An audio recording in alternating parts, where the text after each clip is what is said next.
sejam muito bem-vindos a mais um podcast do HIT, Hub de Inovação e Tecnologia. Nessa série, a gente está conhecendo um pouquinho mais dos pesquisadores do Instituto Senai de Inovação. Eu sou Patrícia Mello e aqui com a gente está o Rafael. Rafael, que é engenheiro mecatrônico e está fazendo mestrado em engenharia mecatrônica. Rafael, seja muito bem-vindo. E fala um pouquinho sobre você e o que te trouxe aqui para o Easy. Ok, muito obrigado, Patrícia.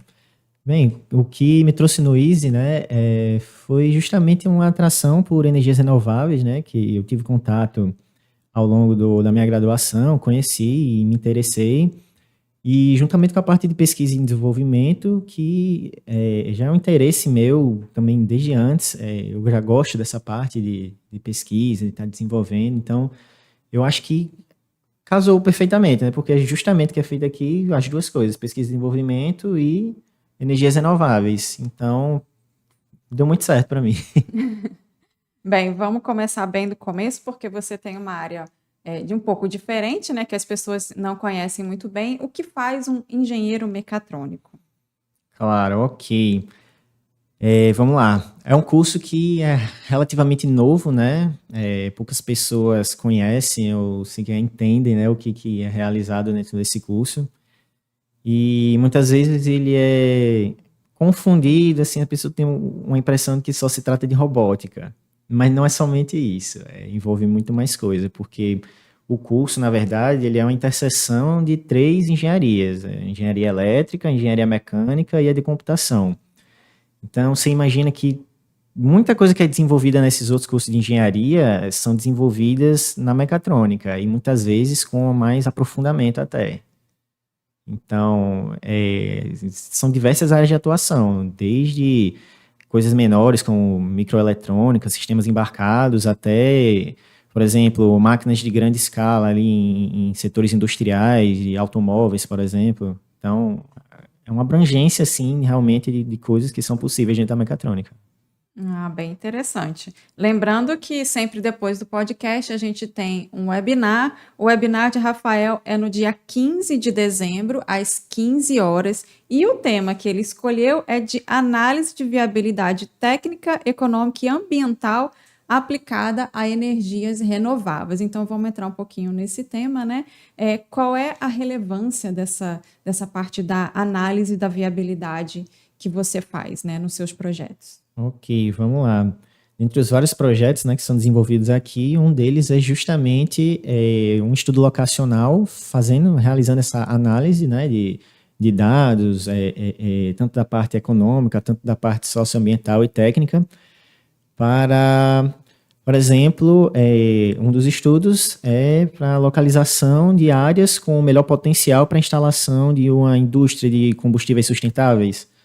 Então, são necessários vários tipos de dados, né? Várias camadas ali socioambientais, restritivas, por exemplo, zonas de unidade de conservação, áreas de proteção ambiental, que a priori elas são importantes para já se ter conhecimento de que regiões são sensíveis e que não se devem tocar. Por exemplo, você não vai instalar uma indústria em cima de uma duna, né?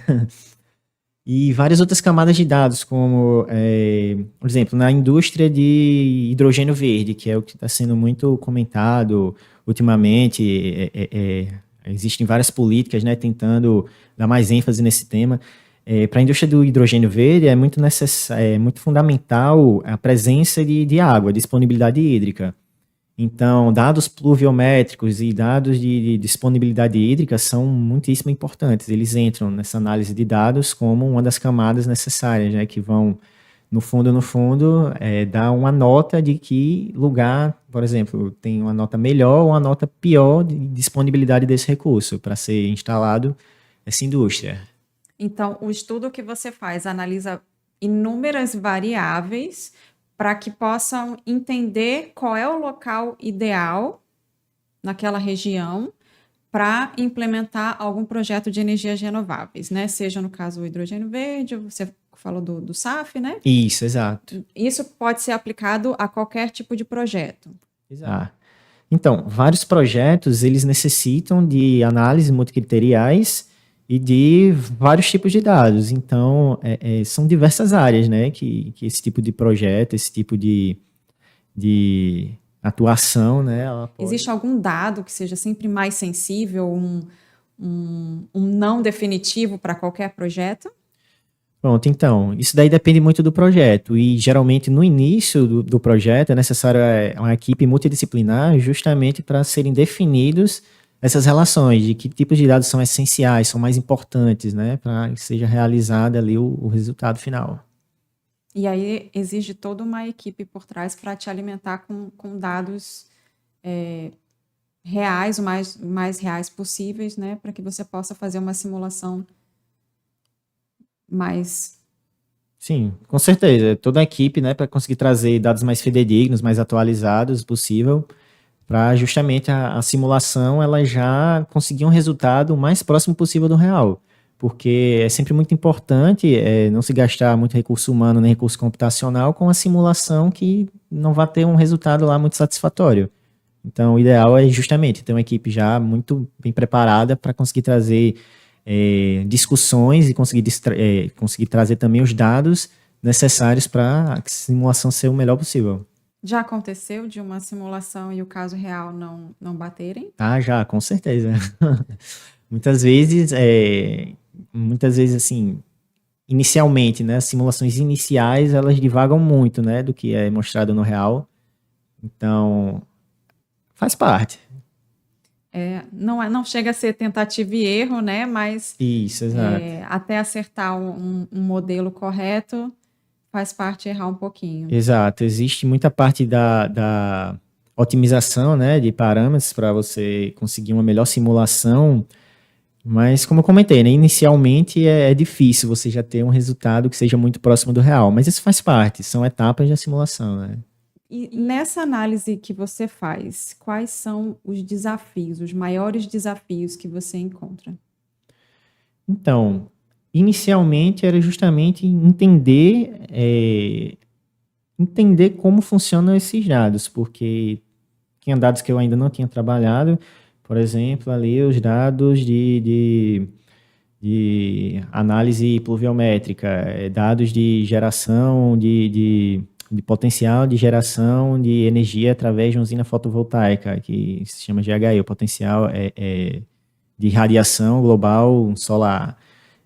Tem alguns dados que são necessários, todos os dados, na verdade, são necessários você entender primeiro o que eles são, o que eles representam, a unidade, de onde vem, como que eles podem ser utilizados. Então, é sempre necessária uma etapa, né, justamente de compreensão dos dados. Você não vai simplesmente pegar aquilo ali e transformar em outra coisa sem nem saber do que se trata. É sempre necessário estudar mesmo a fundo, entender do que se trata.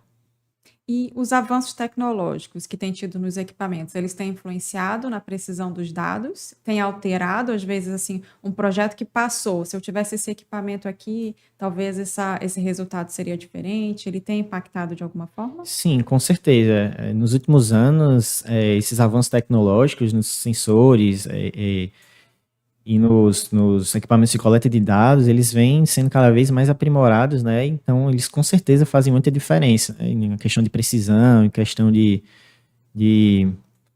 aspectos, né? Que são realmente sensíveis a uma pesquisa. Então, eles conseguem trazer uma melhor resolução, uma melhor precisão dos dados em tempo de resposta cada vez menor, né? Então, isso impacta muito nos projetos e traz cada vez mais confiabilidade e um resultado mais fidedigno, mais próximo ao real.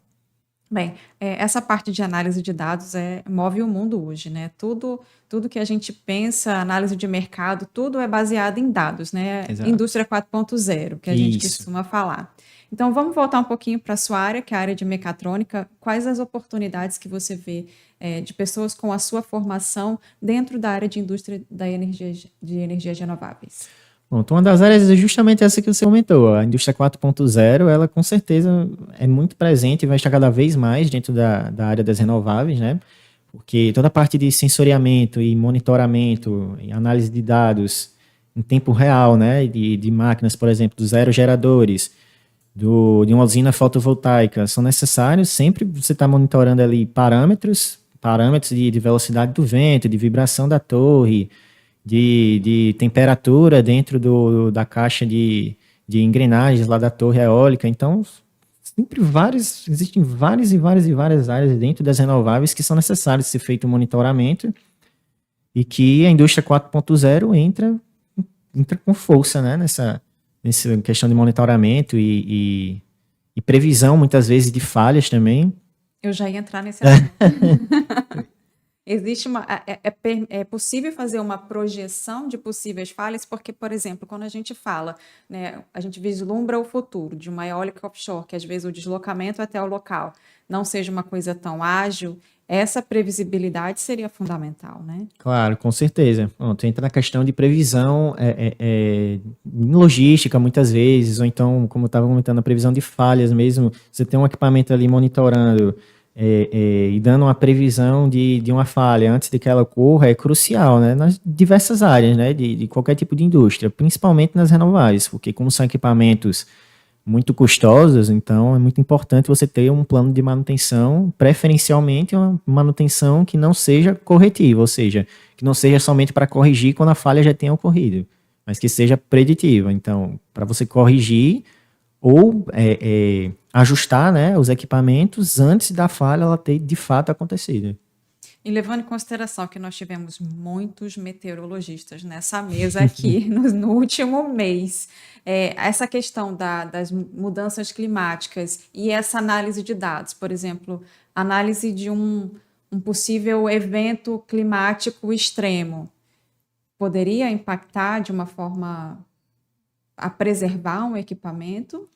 Com certeza, se tiver um modelo de previsão que consiga, né, com certa antecedência, prever um evento climático extremo, isso é de fundamental importância justamente para a conservação das máquinas. Em um período de tempestade muito forte, com ventos ali de, por exemplo, 20 metros por segundo ou mais, isso são ventos extremos, então isso pode ser muito prejudicial ao equipamento. Então, se tendo uma previsão, né, um modelo que consiga prever esse tipo de fenômeno, é muito importante, que daí você desliga as máquinas, você consegue justamente, já que você tem uma previsão ali, né, você consegue contornar o problema, de fato, ao invés de ter que lidar depois com o problema. Não, realmente, assim, eu não sabia, vou te confessar que eu não sabia que era um engenheiro mecatrônico que fazia isso tudo, isso foi esclarecedor até para mim. Esse, infelizmente, é o penúltimo podcast da nossa série. A gente vai ter mais um com a Alisson falando sobre inteligência artificial aplicado ao sistema de energia elétrica e que vai ser o nosso último podcast dessa série. Se você tiver alguma sugestão sobre tema ou alguém que vocês gostariam de ver aqui na nossa mesa, é só deixar nos comentários e não esquecer de se inscrever no nosso canal para ficar sempre por dentro das notificações do que a gente coloca de conteúdo novo. Esse podcast fica por aqui e até a próxima.